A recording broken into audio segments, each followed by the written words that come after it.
Bonjour et bienvenue à tous. Pour commencer, notez que notre déficit commercial a reculé légèrement à fin juillet dernier. Selon les chiffres de l'Office d'échange, le taux de couverture des importations par les exportations s'établit à 50% contre 48% à fin juillet 2013. Cette quasi-stabilité revient, selon la note de l'Office, à une hausse de 8% sur nos produits exportés. Les importations n'ont pour leur part cru que de 3,5%. Et c'est du côté des produits alimentaires où la note a été la plus salée. Quant à nos exportations, tous les secteurs ont progressé, sauf celui des phosphates. En effet, les exportations marocaines des phosphates et de leurs dérivés ont accusé un repli de 6,5%, soit une recette globale de 21,7 milliards de dirhams. Cette bonne nouvelle pour enchaîner un soulagement en cette période de grand voyage. Les prix de l'essence reculent. Le litre sera proposé au prix de 13 dirhams et 4 centimes. Vous avez dû le remarquer à la pompe ce matin. Le gasoil en revanche restera au prix actuel, à savoir 9 dirhams 69. Pour les industriels, la tonne du fioul spécial s'allégera de 154 dirhams 4.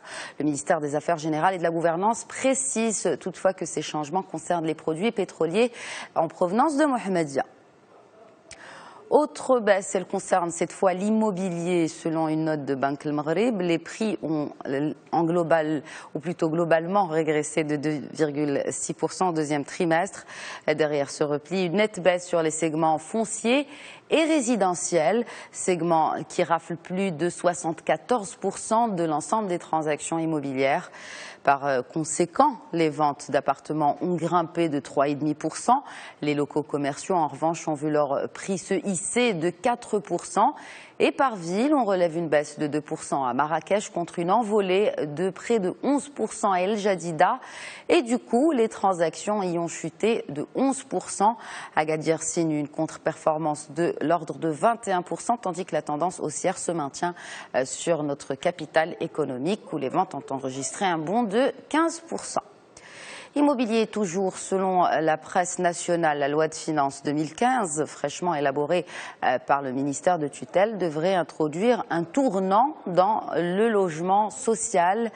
Les avantages fiscaux accordés aux promoteurs sur ce segment devraient toucher à leur fin. Les niches fiscales seraient jugées disproportionnées par rapport aux bénéfices escomptés.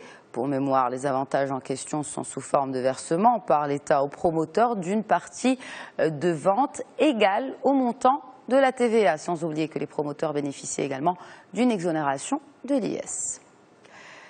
Léger repli sur la moyenne des taux de débiteurs appliqués aux clients non financiers au deuxième trimestre. Il passe à 5,96%, une hausse principalement due à la hausse sur les crédits de trésorerie contre une baisse sur ceux de l'équipement qui passe à 5,44%. L'immobilier pour sa part à 5,94% et la consommation à 7,35%. Selon Banque El Maghreb, le suivi des taux débiteurs en dit beaucoup sur la solidité du système bancaire. Touche pas à ma retraite. Les syndicats réagissent aux propositions du projet de loi relatif au système de retraite soumis par la primature au Conseil économique et social. Mettant leur discorde de côté, les trois centrales syndicales unissent leur voix pour dire non au relèvement de l'âge de la retraite. Et ce n'est pas tout. Ils refusent aussi de toucher aux 14% de taux de cotisation. Et parmi les propositions, il y a ce projet d'union entre la Caisse marocaine de retraite et le régime collectif des allocations de retraite.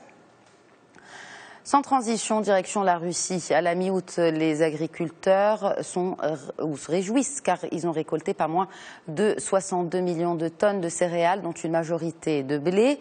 C'est 25% de plus qu'il y a un an.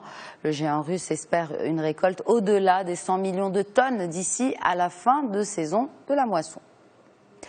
Et de la moisson, on enchaîne avec les boissons pour terminer. Coca-Cola, en quête de relais de croissance, se renforce sur le marché des boissons énergisantes. Le groupe a en effet racheté 16,7% de Monster Energy. Coca va en échange récupérer les jus de fruits et les thés glacés de Monster, en sachant que le portefeuille du géant américain Coca-Cola comprend plusieurs boissons énergétiques d'ores et déjà. Voilà donc pour l'essentiel de l'actualité économique. Excellente journée à tous.